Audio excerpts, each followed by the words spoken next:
Medina, kota para nabi yang masih menjadi saksi kebesaran risalah setelah 13 abad berlalu. Disinilah gema wahyu pernah mengguncang langit dan bumi. Dan di setiap sudutnya, jejak Rasulullah masih terasa hidup. Jemaah datang dengan hati yang tunduk dan mata yang basah. Mereka ziarah ke Raudah, menyampaikan salam, dan meresapi kedamaian yang tak bisa dilukiskan kata-kata. Medina bukan hanya sebuah kota. Ia adalah pelukan sejarah bagi jiwa-jiwa yang merindu. Masjid Nabawi, sebuah tempat yang penuh makna spiritual bagi umat Muslim. Terletak di kota Madinah, masjid ini dibangun di atas makam Nabi Muhammad dan menjadi salah satu destinasi utama dalam perjalanan haji. Di tahun 1928, masjid ini sudah menjadi pusat peribadatan yang ramai, meskipun dengan kondisi yang jauh berbeda dari sekarang. Para jemaah haji, seperti yang kita lihat dalam footage ini, datang dari berbagai penjuru dunia, merasakan kedamaian dan ketenangan yang hanya bisa didapatkan di tempat yang penuh berkah ini. Mereka menunaikan ibadah, memanjatkan doa, dan merenungkan sejarah panjang perjuangan dakwah Nabi Muhammad. Masjid Nabawi, dengan arsitektur khasnya, menawarkan suasana spiritual yang mendalam, meskipun sederhana. Bangunan ini menjadi saksi bisu perjalanan haji dari generasi ke generasi, termasuk perjalanan haji tahun 1928, yang menjadi bukti ketulusan dan semangat umat Islam dalam melaksanakan rukun Islam yang kelima ini.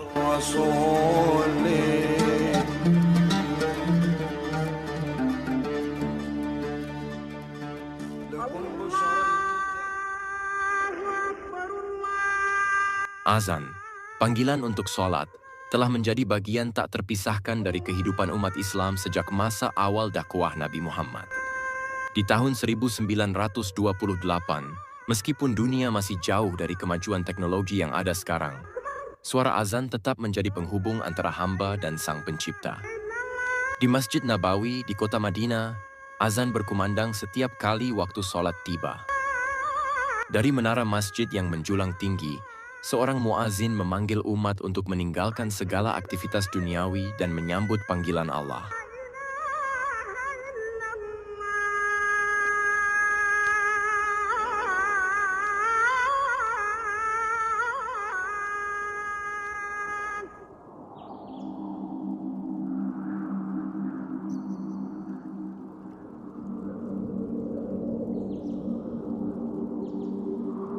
Setelah menjalani ibadah dengan penuh penghayatan, para jamaah kembali menyusuri jalan-jalan kota Madinah.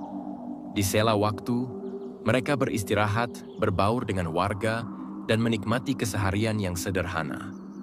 Botol air dingin menjadi pelepas dahaga yang berharga di tengah panasnya terik gurun, menyegarkan tubuh yang letih setelah panjangnya perjalanan.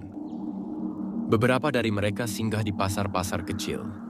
Kegiatan berbelanja bukan sekadar mencari kebutuhan, tapi juga menjadi ruang untuk merasakan denyut kehidupan kota.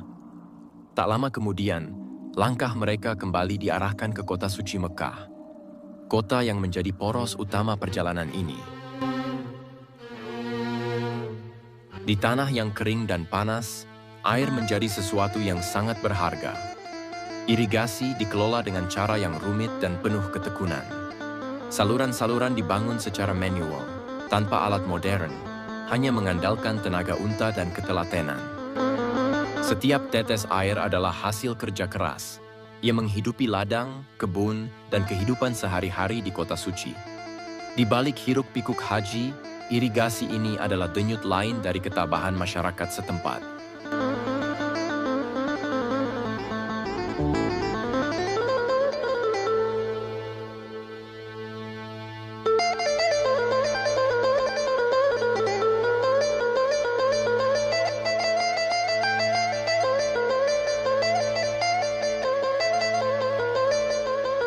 Sebelum berangkat ke Arafah, para jamaah menunaikan tawaf singkat di sekitar Ka'bah. Rombongan pun mulai bergerak. Unta mengangkut ribuan jamaah menuju Padang Arafah. Di awal perjalanan, segalanya terasa nyaman.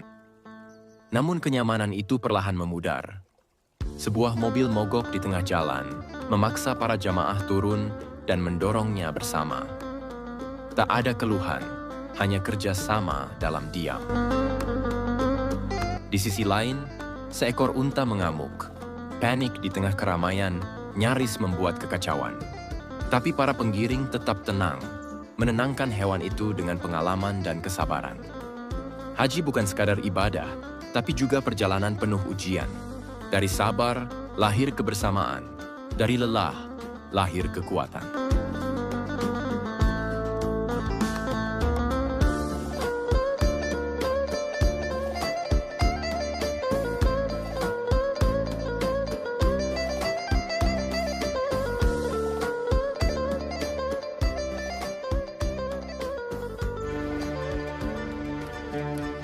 Mereka yang tiba di Arafah pada hari ke-8 Zulhijjah akan berkemah di dataran yang luas dan terbuka.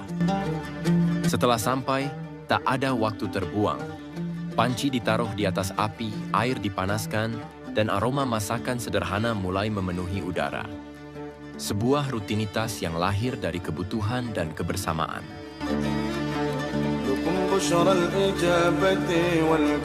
Setiap tahun, para peziarah mendatangi Jabal Rahmah, gunung kecil di tengah Arafah yang diyakini sebagai tempat pertemuan Nabi Adam dan Hawa. Di puncaknya, doa-doa dipanjatkan, tangan terangkat, dan hati berharap akan rahmat Allah. Jabal Rahmah bukan sekadar bukit. Ia adalah simbol pengampunan dan pertemuan.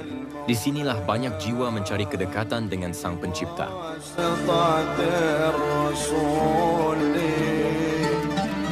Sebuah perkemahan besar terbentang di Arafah. Lebih dari 20.000 tenda berdiri, menampung ribuan muslim dari berbagai penjuru dunia. Para peziarah terus berdatangan, menyatu dalam satu tujuan, wukuf di hari Arafah. Di tengah perkemahan, logistik terus bergerak. Makanan disiapkan dalam skala besar. Inilah jamu Arafah, sajian khas untuk para jamaah. Sederhana tapi menguatkan. Karena setiap energi dibutuhkan untuk ibadah yang akan mencapai puncaknya.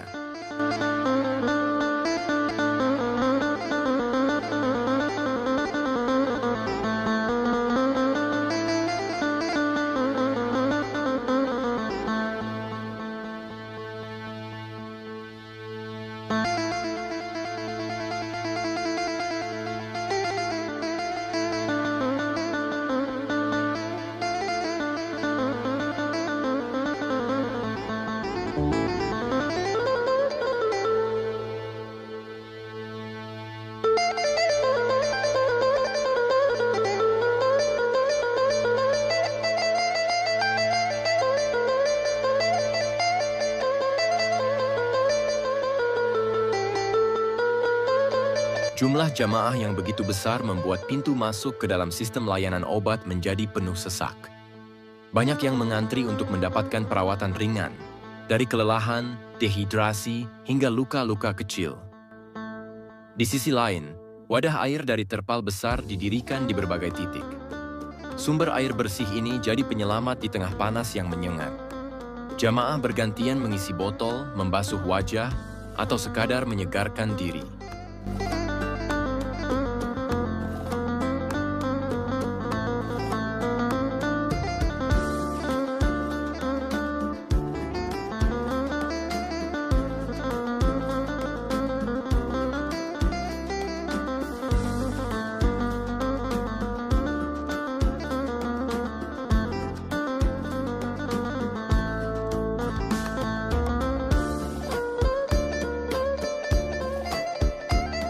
Sejak pagi buta, rombongan haji mulai bergerak.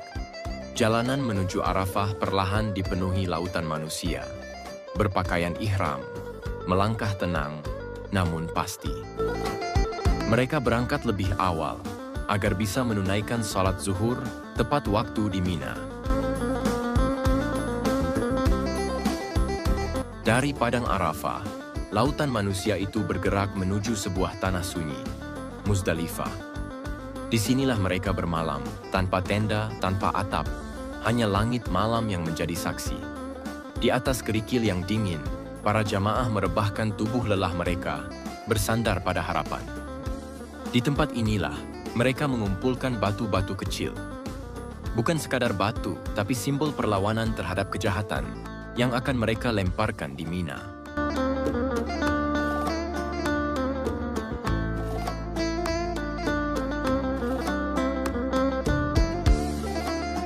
Dari Muzdalifah, langkah-langkah itu berlanjut menuju Mina, lembah yang sempit namun penuh makna. Disinilah ritual melontar jumrah dilakukan. 3 tiang batu menjadi simbol kekuatan untuk menolak godaan, membungkam bisikan setan. Batu-batu yang semalam dikumpulkan kini dilemparkan satu persatu dengan niat yang teguh. Menegaskan bahwa diri ini memilih taat, bukan sesat.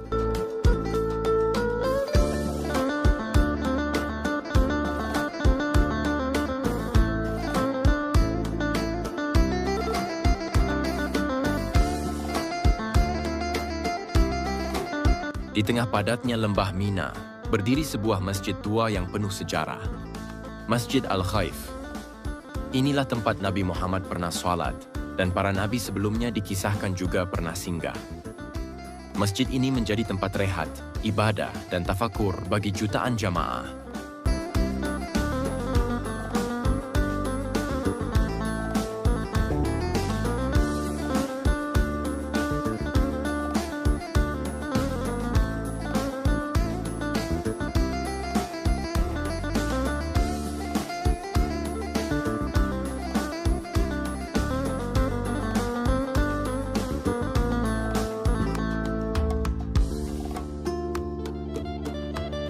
Saat tiba di Mina, para peziarah tidak langsung menemukan kenyamanan.